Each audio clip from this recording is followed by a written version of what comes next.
அன்பார்ந்த மக்களுக்கு வணக்கம். நான் உங்கள் கார்த்திக் பிள்ளை and welcome to the KTV. Anna university மாணவி சம்பவத்தை தொடர்ந்து பல கட்சிகள், அரசியல் கட்சிகள் பண்ணக்கூடிய கேலிக்கூத்து என்னன்றதையும் பார்க்க வேண்டும் மக்களே. அதே மாதிரி அண்ணா யூனிவர்சிட்டி மாணவி சம்பவத்தை தொடர்ந்து அரெஸ்ட் பண்ணப்பட்ட ஞானசேகர் அப்படிங்கிற அந்த அக்யூஸ்டுடைய செல்ஃபோன்ஸ் ஆய்வுக்கு போயிருக்கிறது. ஆய்வுக்கு போய் இவ்வளோ விரைவாக ஆய்வு முடிஞ்சு அந்த ஆய்வோடைய அறிக்கை வெளிவந்திருக்கு அப்படின்னு சொல்கிறது ஏற்றுக்கும்படியாக இல்லை. ஏனால் இப்பொழுது தான் எஸ்ஐடி டீம் ஃபார்ம் பண்ணப்பட்டு எஸ்ஐடி டீம் சண்டே அன்றைக்கி தான் சார்ஜ் எடுத்துருக்கிறாங்க. சண்டே எடுத்த சார்ஜஸில் இன்றைக்கி வெள்ளிக்கிழமை ஆகுது. இதற்குள்ளாக அந்த செல்ஃபோன்ஸ் ஆய்வு பண்ணப்பட்டு மொத்தமாக ரிட்ரீவ் பண்ணப்பட்டுருச்சு அப்படின்னு வெளியே பரப்பக்கூடிய செய்திகள் நம்பிக்கை தரமாக இல்லை மக்களே. இருந்தாலும் அந்த ஆய்வுகள் என்ன கிடைக்க முடியும் அப்படிங்கிறத பற்றி ஒரு விஷயம் வெளியாகிருக்கு. டீட்டெயிலாக பார்க்க போகிறோம் இந்த பதிவில்.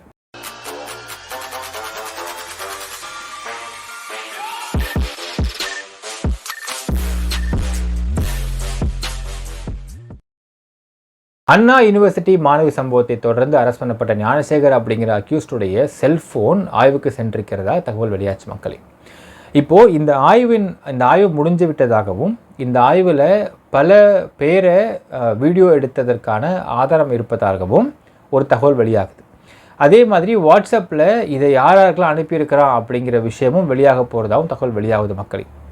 ஆக்சுவலாக பார்த்தீங்கன்னா வைக்குமே சொல்லியிருக்கோம் மக்களே, அண்ணா யூனிவர்சிட்டிக்குள்ளே இருக்கக்கூடிய ஒரு கஸ்டமருக்காக ஒரு சில வெளி நபர்கள் அப்பாயிண்ட் பண்ணப்பட்டு அந்த நபர்கள் உள்ளே இங்கே ஒரு சில பெண்கள் ஒரு சில பசங்க கூட இருக்கக்கூடிய அந்த புதற்குள்ள இருக்கக்கூடிய விஷயங்களை வீடியோ எடுத்து அதை யாரோ ஒரு நபர் அந்த நபர் யார் அப்படிங்கிறது சப்ஜெக்ட் இன்வெஸ்டிகேஷன் தான். அந்த நபருக்கு இந்த வீடியோ அனுப்பப்பட்டு டிசிப்ளின் ஆக்ஷன் எடுப்பதற்கான ஒரு ஆதாரமாக இது அனுப்பப்படுகின்றது அப்படிங்கிற விஷயம் நமக்கு தெரிய வந்தது. இது நாம் வெளியிட்டிருக்கோம், பதிவிட்டிருக்கோம். ஸோ அந்த அடிப்படையில் ஞானசேகர் அப்படிங்கிற நபர் இதற்காக அப்பாயிண்ட் பண்ணப்பட்ட ஒரு நபராகத்தான் நாம் விசாரிக்கும் போது கிடைக்க தகவலாக இருக்கின்றது. ஸோ ஞானசேகருடைய செல்ஃபோனில் இந்த மாதிரி பல பெண்கள் இந்த மாதிரி அன்அனஸ்ட் புதற்குள்ளே இந்த மாதிரி செய்யக்கூடிய விஷயங்களை வீடியோ எடுத்து வச்சிருக்கிறான் அப்படின்னால் அது கிடைப்பதில் எந்த ஆச்சரியமும் கிடையாது மக்களே. அது கிடைப்பது நார்மலான விஷயமாகத்தான் இருக்கும். ஏனென்றால் நாம் கூறிய அந்த சில தகவல்கள், அந்த சில கஷ்டம் அப்படிங்கிறதை சப்ஸ்டான்ஷியேட் பண்ணுவதற்காக இந்த ஆதாரங்கள் அனைத்தும் அதை சப்ஸ்டான்ஷியேட் பண்ணும் அப்படிங்கிறதை நம்ம பார்க்கலாம்.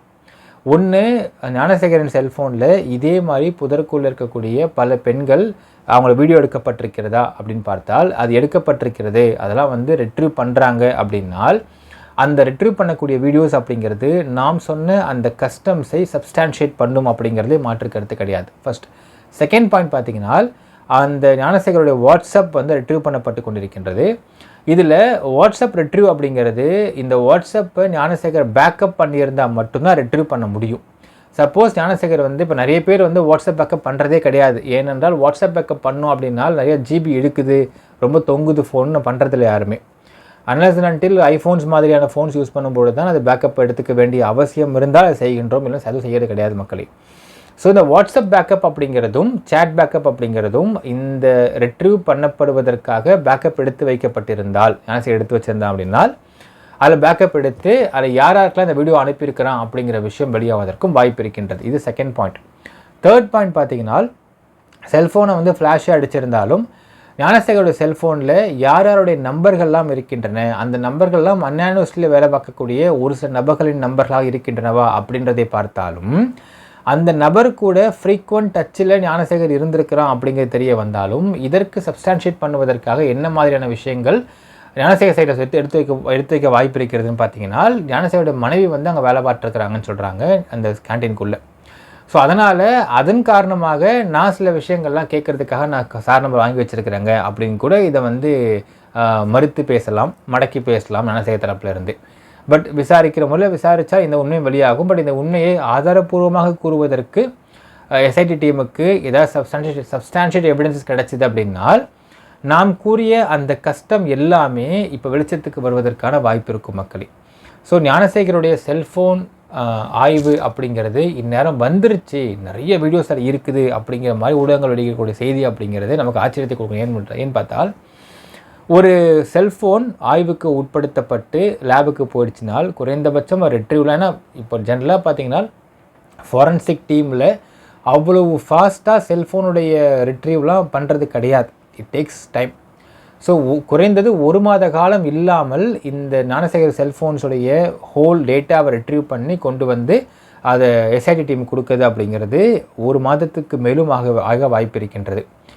கிட்டத்தட்ட 5 நாளைக்குள்ளேயே ரிட்ரீவ் பண்ணி டேட்டாஸ் எடுத்துட்டாங்க அப்படின்னு மீடியாவில் வெளிவரக்கூடிய செய்திகள் அப்படிங்கிறது நாம் ஏற்றுக்கொள்ளும்படியாக இல்லை மக்களே. பட் ஓவர் தென் இதை செய்தார்களேயானால் இந்த மாதிரி விஷயங்கள்லாம் கிடைப்பதற்கு அந்த செல்ஃபோனில் வாய்ப்பு இருக்கிறது. அது கிடைத்தால் ஆச்சரியப்படுவதற்கு ஒன்றுமே கிடையாது. ஏனால் நாம் கூறிய அந்த கஷ்டம் ஞானசேகருக்கு அந்த நபர் அந்த கஷ்டம் கூட இருக்கிறான் அப்படின்னால் அவனுடைய செல்ஃபோன்ஸ் எல்லாம் இருக்கிறது அப்படிங்கிறது it substantiates the complete custom of that incident மக்களே. இது ஒன்று. இரண்டாவது பார்த்தீங்கன்னா நேத்தியே சொல்லியிருந்தோம், மெட்ராஸ் ஹைகோர்ட் வந்து என்ன அப்சர்வேஷன் கொடுத்துருக்குறாங்கனால், ஆணுக்கு ஒரு தனி சட்டம், பெண்ணுக்கு ஒரு தனி சட்டம், ஆணுக்கு ஒரு நீதி, பெண்ணுக்கு ஒரு நீதி, ஆணுக்கு ஒரு மாதிரி இரக்கம், பெண்ணுக்கு ஒரு மாதிரி இரக்கம் அப்படின்னு நீங்கள் பிரித்து பேசுவதே இங்கே வந்து வியப்பாக இருக்கிறது அப்படின்னு ஒரு வார்த்தை விட்டுருந்தாங்க. அண்ணா யூனிவர்சிட்டியில் மாணவிக்கு நடந்த அந்த சம்பவத்தை சுவோமோட்டோவாக ஹைகோர்ட்டை எடுத்து விசாரித்து அந்த கேஸ் டிஸ்போஸும் பண்ணாகிவிட்டது. இதற்கு மேல் நீங்கள் போராடிக்கிட்டு இருக்கிறது அப்படிங்கிறது ஒரு அரசியல் ஸ்டண்ட்டாக, விளம்பரத்துக்காகத்தான் அப்படிங்கிறதை அவங்க தெளிவுபடுத்தியிருந்தாங்க மக்களை. இதில் இன்றைக்கு பார்த்தீங்கன்னா குஷ்பு அவர்கள் பாஜக சார்பாக, குஷ்பு மகளிர் அணி, பாஜக மகளிர் அணி சேர்ந்துட்டு என்ன பண்ணுறாங்கன்னா, கண்ணகி வந்து சிலம்பு வச்சுக்கிட்டு போராடின மாதிரி குஷ்பு வந்து ஒரு சிலம்பு எடுத்துக்கிட்டு, இந்த சிலம்பை எடுத்துக்கிட்டு நான் வந்து நீதி கேட்குறேன், கண்ணகியாக நீதி கேட்குறேன் அப்படிங்கிற மாதிரி போராடி இருக்கிறாங்க. இது எந்த அளவுக்கு வேடிக்கையாக இருக்குதுன்னு பார்த்தீங்கன்னா, பாஜகவோட பிஜேபியில் ஒருத்தருக்கு ஒருத்தர் நாங்கள் சலைச்சவன் கிடையாதுயா, நீங்கள் பாரியா, என்னது அண்ணாமலை சாட்டையை அடிச்சினாரா, இப்போ நான் பாரு சிலம்பத்தை வச்சு என்ன ஸ்டண்ட்டு பண்ணுறேன் பாரு அப்படின்னு பாஜகவில் மாற்றி மாற்றி ஸ்டண்ட்டு கொடுத்துக்கிறாங்க அப்படிங்கிறதே பார்க்க முடிகின்றது. ஒரு பக்கம் அண்ணாமலை சாட்டையடி ஸ்டண்ட்டுனால் குஷ்பு அவர்கள் சிலம்பம் ஸ்டண்ட்டு. ஸோ சிலம்பமா சாட்டையா அப்படிங்கிற போட்டி நிலவுவதாக தெரிகின்றது. அடுத்தது நாளைக்கு யார் ஸ்டண்ட் பண்ண போகிறாங்கன்னு தெரியல மக்களே. அதையும் வேடிக்கை தான் பார்க்கணும். அது மட்டும் இல்லாமல் நேற்று பார்த்தீங்கன்னா பாமகவை சேர்ந்த சௌமியா அவர்கள் அவங்களுடைய பெண்கள்லாம் சேர்ந்து போராடிட்டு இருந்த சமயத்தில் ஒரு வார்த்தை உறங்கினால், எங்களுக்கு 1000 ரூபாய் மகளிர் உதவித்தொகை வேண்டாம், பெண்களுக்கு பாதுகாப்பு கொடுத்தால் போதும் அப்படின்னு அவங்க வந்து கோஷம் போட்டு ஒரு பிரச்சாரம் பண்ணியிருக்கிறாங்க. ரொம்ப அருமையான விஷயம் மக்கள். ஏனென்றால் நாம் தொடர்ந்து சொல்லிக்கிட்டு இருக்கோம், மகளிர் உரிமை தொகை 1000 ரூபாய் அப்படிங்கிறது டிஎம்கே கவர்மெண்ட்டுக்கு வெளியிருந்து பார்க்கும் பொழுது ஒரு சக்ஸஸ்ஃபுல்லான ஒரு விஷயமாக தெரியலாம். ஆனால் ஆஸ் பர் த ஃபினான்ஸ் மேனேஜ்மெண்ட் பற்றி பார்க்கும் பொழுது இந்த உரிமை தொகை 1000 ரூபாய் அப்படிங்கிறது டிஎம்கேக்கு as per the financial management படி பார்த்தால் இட்ஸ் அட் அ ஃபெயிலியர். 1000 ரூபாய் மகளிர் கொடுக்கறதுனால, இதை இலவசமாக கொடுக்கறதுனால எவ்வளவோ பல விஷயங்களுக்கு ஒரு கவர்மெண்ட்டால் நல்ல விஷயத்துக்கு பயன்படுத்த முடியாமல் கஜானா காலி ஆகிட்டு இருக்கு அப்படிங்கிறதை எக்கனாமிக்கல் வைஸ் நம்ம அன்றே சொல்லியிருந்தோம். இது வந்து ஒரு தேவையில்லாத ஒரு கான்செப்ட்னு சொல்லி இந்த மக்களே. இன்றைக்கு பாமகவை சேர்ந்த மகளிர்களாக சேர்ந்து என்ன சொல்கிறாங்கன்னா, எங்களுக்கு 1000 ரூபாய் வேண்டாம் அப்படின்னு சொல்கிறாங்க. அப்படின்னால் ஆடே வழியை வந்து பிரியாணி டேக்ஸில் உட்காருது அப்படிங்கிற மாதிரி இது இருக்கிறது. அப்போது ஏன் ஸ்டேட் கவர்மெண்ட்டில் உள்ளவங்க எப்படியும் வந்து எல்லோரும் அரெஸ்ட் பண்ணிருப்பீங்க, that should have been a formal arrest yesterday. அந்த ஃபார்மல் அரெஸ்ட் பண்ணிய இடத்துல எல்லாருடைய பேரும் மொபைல் நம்பர்ஸும் வாங்கியிருப்பீங்க. அந்த பேர் மொபைல் நம்பரை வைத்துக்கொண்டு அவங்களுடைய ரேஷன் கார்டுடைய ஐடி நம்பர் வாங்கியிருக்கலாம், இல்லை மொபைல் நம்பரே போதுமானதாக இருந்திருக்கும் இதை பண்ணுவதற்கு. அப்படி பண்ணிவிட்டு எத்தனை பெண்கள் உரிமை தொகை வேணான்னு சொல்கிறாங்களோ அத்தனை பெண்களுடைய உரிமை தொகையை ஏன் ஸ்டேட் கவர்மெண்ட் இன்னும் கேன்சல் பண்ணாமல் இருக்கின்றது? இதை நாம் வன்மையாக கண்டிக்கிறோம் மக்களே. இதனை ஏன் இன்னும் தமிழக அரசாங்கம் பண்ணாமல் இருக்குது? இதை செய்திருக்க வேண்டுமா இல்லையா? ஏனால் அந்த பெண்களுக்கு வேண்டான்னு சொல்கிறாங்க. வேண்டான்னு சொல்கிறவங்களுக்கு நீங்கள் எதுக்குங்க கொடுக்குறீங்க? பல பேர் வேணும்னு எதிர்பார்த்துட்டு இருப்பாங்க, இல்லை தேவைன்னு எதிர்பார்த்துட்டு இருப்பாங்க. அந்த பணத்தை அவங்கள்ட்ட வாங்கி கொடுத்துடலாம்ல. வேண்டான்னு சொல்கிறவங்களுக்கு இன்னும் நீங்கள் உரிமையை கொடுத்துட்டு உட்காந்துட்டு இருப்பீங்களா அப்படிங்கிற ஒரு வருத்தம் ஏற்படுகின்றது. So we are keeping a request to state government. பார்த்தீங்கன்னா பாமகவில் நேற்று போராடிய பெண்கள் அனைவருக்கும் 1000 ரூபாய் உரிமை தொகை வேண்டாம் என்று கூறிக்கொண்டிருக்கிறார்கள். அதனால் நேற்று ஃபார்மல் அரெஸ்ட் பண்ணப்போ எல்லாருடைய மொபைல் நம்பர்ஸ் வாங்கியிருப்பீங்க, பேரும் வாங்கியிருப்பீங்க. அதனை டேட்டா பேஸில் வச்சு அந்த பெண்கள் அனைவருக்கும் அடுத்த மாதத்திலிருந்து உரிமை தொகை அப்படிங்கிறதை கட் பண்ண வேண்டும். வேண்டான்னு சொல்கிறவங்களுக்கு நீங்கள் கொடுத்து ஏன் அதை ஊட்டி விட்டுட்ருக்குறீங்க? வேண்டானா வேண்டாம், நோ மீன்ஸ் நோ, அவ்வளோதான். பெண்களுக்கு நோனா நோ தானே, வேண்டான்னு சொல்லிட்டாங்கல்ல, ஏன் திரும்ப கொடுத்துட்ருக்குறீங்க? அந்த அமௌண்ட் அவங்களுக்கு வேண்டான்னு சொன்னதால அந்த அமௌண்ட்டை அவங்கள்ட்டேருந்து இனிமேல் போடாமல், உண்மையாலுமே தேவை இருப்பவர்கள், உண்மையாலுமே அவசியம் இருப்பவர்கள் இருக்கின்ற பெண்களுக்கு கொடுக்க வேண்டும் அப்படிங்கிற கோரிக்கையாக முன் வச்சுக்க ஆசைப்படுற மக்களே. உண்மையாலுமே இதில் அதிமுக போராடிய போராட்டம் அப்படிங்கிறது பெரிய ஸ்டண்ட்டாக மாறவில்லை, நல்ல விஷயம்.